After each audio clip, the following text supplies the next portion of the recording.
Esta es la historia de una de las mujeres más poderosas del mundo antiguo.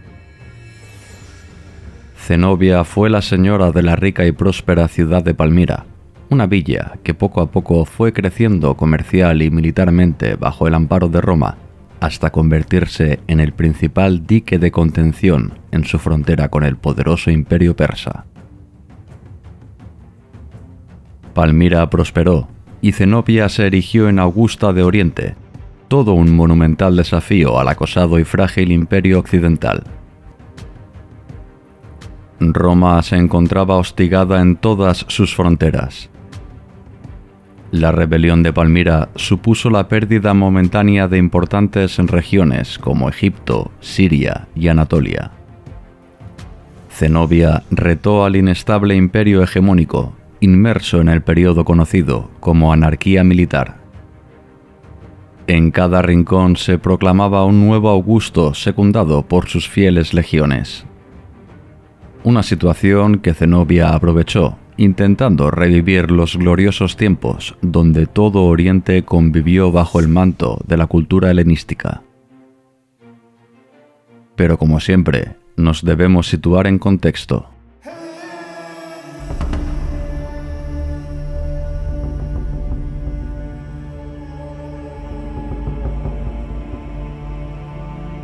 Viajamos al año 260 después de Cristo. Tadmor o Palmira es una pequeña y próspera villa ubicada en pleno desierto de Siria. Asentamiento comercial y ruta de paso obligatoria desde tiempos inmemoriales. Tadmor obtuvo el favor imperial del divino Adriano, el cual rebautizó la pequeña villa como Palmira Adriana.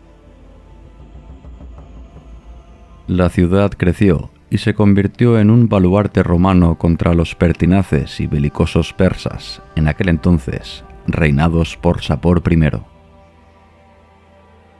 Es en este año 260 cuando Roma se encuentra en una profunda crisis por el control de sus fronteras. Los godos y varias tribus bárbaras ponen a prueba los límites del imperio y, como no, Sapor I decide que es el momento idóneo para lanzarse al ataque. En una acción fulgurante, consigue recuperar para sus dominios algunos importantes enclaves romanos, llegando incluso a saquear Antioquía, la tercera ciudad más grande de todo el imperio, solo detrás de la misma Roma y Alejandría. El emperador Valeriano decide poner fin a tales desmanes en Oriente. Desde Edesa parte con 7 legiones, presto a tomar Ctesifonte, la rica capital del imperio persa. Pero Valeriano midió mal sus fuerzas, y no solamente sus tropas fueron aniquiladas, sino que el mismísimo emperador fue capturado por el rey Sapor. Un hecho insólito hasta entonces. Nunca un emperador había sido aprisionado. Corrían ignotos e inciertos tiempos para Roma. La leyenda dice que tan notable cautivo fue obligado a ejercer como escabel del rey Sapor I. Sus últimos días fueron muy penosos. Falleció tras ser forzado a beber oro fundido. Después su piel fue expuesta en un remoto y olvidado templo. Septimio Odenato, gobernador y hombre fuerte de Palmira, tomó cartas en el asunto. Destruida Dura Europos, la ciudad fortaleza romana más próxima, el dirigente palmireno se preparó para la guerra ante una más que posible invasión persa. Septimio Odenato hacía poco tiempo que había contraído matrimonio con la hija de un eminente líder comercial palmireno, hija a su vez de una bella esclava egipcia liberada por el rico potentado. Su nombre era Zenobia, y dicen de ella que era la criatura más hermosa de Oriente. Larga melena azabache, con unos reflejos azulados, de facciones similares a una diosa egipcia. De delicada pero a la vez fuerte complexión, Zenobia era bella, sí, pero también muy inteligente. No en vano hablaba varias lenguas: griego, arameo, egipcio y latín. Además de sofisticada, la esposa de Odenato también era extremadamente hábil con el arco, así como en la disciplina ecuestre, toda una amazona del desierto. Septimio Odenato, al ser de ascendencia árabe, podría haber mantenido las dos esposas, pero tras contraer nupcias con Zenobia, tan solo con 14 años de edad, repudió a su primera mujer. El heredero, eso sí, sería Jairam, el único hijo que había tenido con su primera esposa. Zenobia no se resignó a ser la principal mujer de la ciudad, recluida en la confortable vida palaciega, entre joyas e inmensas riquezas. Ella quería saber más sobre el mundo, conocer todas las ramas del conocimiento, además de seguir practicando las indispensables disciplinas militares. Septimio Odenato no dudó en contratar los servicios de Casio Longino, un reputado filósofo seguidor de Plotino, ambos muy célebres en Atenas. La reina Zenobia acompañó a su marido en diferentes partidas de caza, así como algunas de las incursiones preventivas contra los acérrimos enemigos persas. Septimio Odenato se alió con Galieno, hijo del desaparecido Valeriano, y quiso demostrar al emperador la lealtad y efectividad de las tropas palmirenas. Odenato recuperó para el imperio las importantes ciudades de Edesa, Nisibis y Carras, hecho que fue generosamente recompensado por el emperador Galieno, otorgándole el título de rey de Palmira. El flamante soberano no dudó en continuar con sus campañas militares contra los persas, llegando incluso hasta las puertas de la capital Ctesifonte, allí donde creía que aún podía recuperar con vida al desaparecido emperador Valeriano.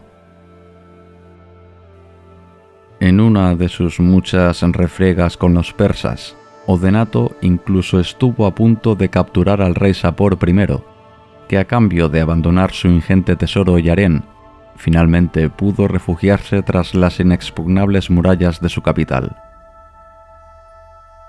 Septimio Odenato, con la ayuda de los sabios consejos de su adolescente esposa Zenobia, pudo recuperar todos los dominios romanos en Oriente. Este hecho le valió el reconocimiento del apocado emperador Galieno, que le otorgó los títulos de Dux Romanorum, Corrector Totius Orientis y hasta incluso Augusto, coemperador de Oriente.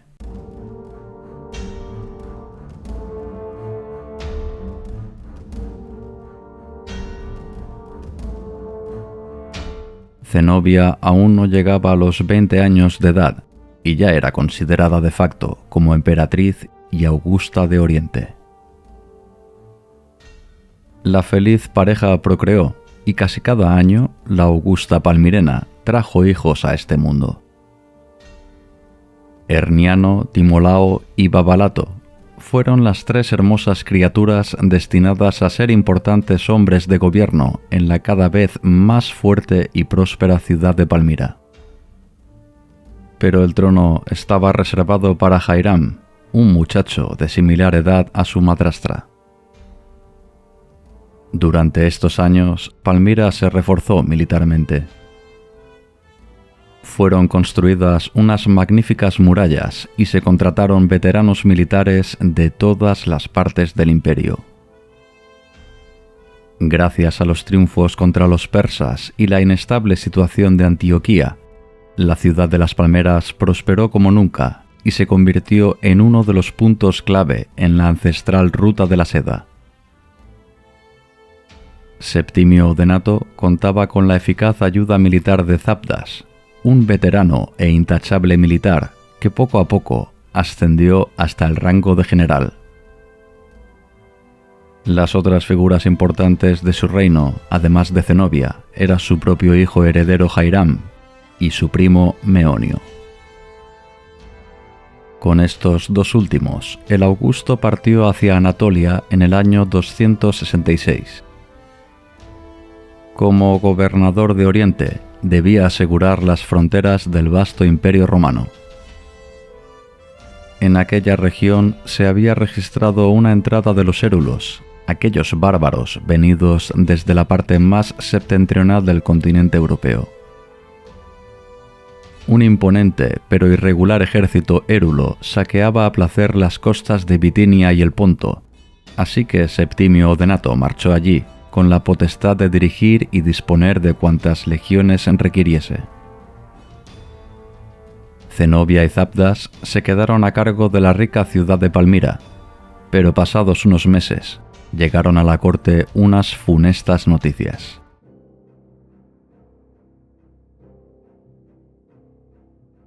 Septimio Odenato y su sucesor Jairam habían sido liquidados. Y no precisamente en el fragor de la batalla, todo apuntaba a una traición por alguien muy cercano a su entorno. Meonio, primo de Odenato y primer sucesor en caso que el heredero falleciera, fue el único principal hombre que regresó con vida a su patria. Zenobia no lo dudó. Meonio fue el instigador del terrible magnicidio. No le tembló la mano a la hora de mandarlo al patíbulo. El gobierno palmireno y por extensión todo el imperio romano de Oriente quedaba descabezado y sin un sucesor presto a continuar con la magnífica labor ejercida por Odenato. Zenobia tampoco mostró dudas. Ella sería la regente hasta que su primogénito alcanzara la mayoría de edad. Nace la leyenda de la emperatriz Zenobia de Palmira.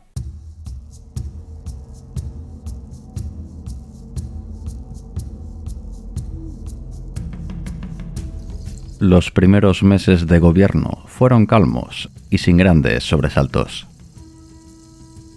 Palmira era una ciudad abierta y tolerante.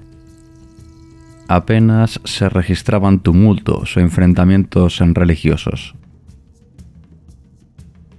Allí se erigían templos a todos los dioses conocidos, Bel, Zeus o Ahura Mazda. Daba igual la religión de sus practicantes, mientras todas las comunidades se respetasen. Zenobia se rodeó de los principales prohombres que habían sustentado el reinado de su fallecido esposo. Pero no todo fue dicha y felicidad en la corte palmirena. Con pocas semanas de diferencia, fallecieron los dos primogénitos, fruto del matrimonio de Septimio Odenato y Zenobia. El niño Babalato, de tan solo 1 año de edad, quedaba como el único heredero al trono. Un reinado que asumiría cuando llegara a los 21 años, así que Zenobia fue consciente de que su regencia sería muy larga y, a muy seguro, no exenta de infinidad de problemas y vicisitudes. Mientras tanto, en Roma, el débil emperador Galieno, hijo del cautivo Valeriano, fue ejecutado por su misma guardia pretoriana.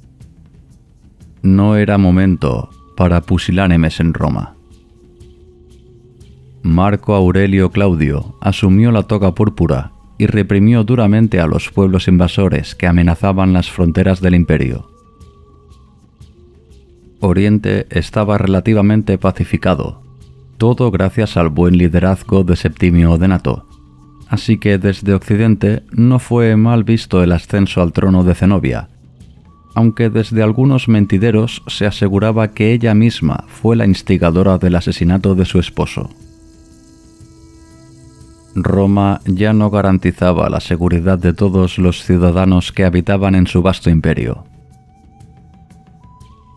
Las rutas se volvieron inseguras y Palmira perdió influencia comercial en detrimento de Bosra. Zenobia, apenas cumplidos los 20 años de edad, no se contentaba con ser una simple espectadora atrapada entre Roma y Persia, las dos grandes potencias del mundo conocido. El fiel general Zabdas fue el líder de un imponente ejército palmireno compuesto por 20.000 hombres, unas fuerzas que marcharon hacia Bosra, la capital de la provincia de Arabia. Allí estaba Traso, al frente de la desmoralizada Legión Tercera Cirenaica. Unos hombres que no aceptaron la oferta de unirse al bando del naciente imperio de Palmira sin el consentimiento del emperador de Occidente. Todos los legionarios fueron abatidos. Tras la caída de la capital de Arabia, las tropas comandadas por Zabdas en nombre de su señora Zenobia apenas encontraron oposición y se hicieron con el dominio total de las provincias de Arabia y Judea. Estos hechos llegaron a oídos de Roma, pero allí no se encontraba el emperador Claudio. Estaba en los actuales Balcanes, batiéndose el cobre con los godos, ganándose con merecimiento el apodo por el que pasó a la historia: Claudio II el Gótico. El próximo objetivo de Zenobia fue consolidar Siria, su propia región. El imperio de Palmira era igual de efectivo tanto en el campo de batalla como en el sibilino arte de las cancillerías. Antioquía, la principal ciudad siria, sin derramamiento de sangre, reconoció el poder de Zenobia en nombre de su hijo Babalato. Roma no toleró tamaña afrenta, pero sus problemas en Occidente impedían movilizar sus legiones en una expedición de castigo hacia Palmira. Zenobia planeó minuciosamente su siguiente paso: ocupar la feraz y milenaria provincia de Egipto, el granero de Roma. Nuestra protagonista está a punto de desafiar al débil y acosado Imperio Romano. Claudio II el Gótico no puede atender a todas las revueltas que se suceden en las limes del imperio,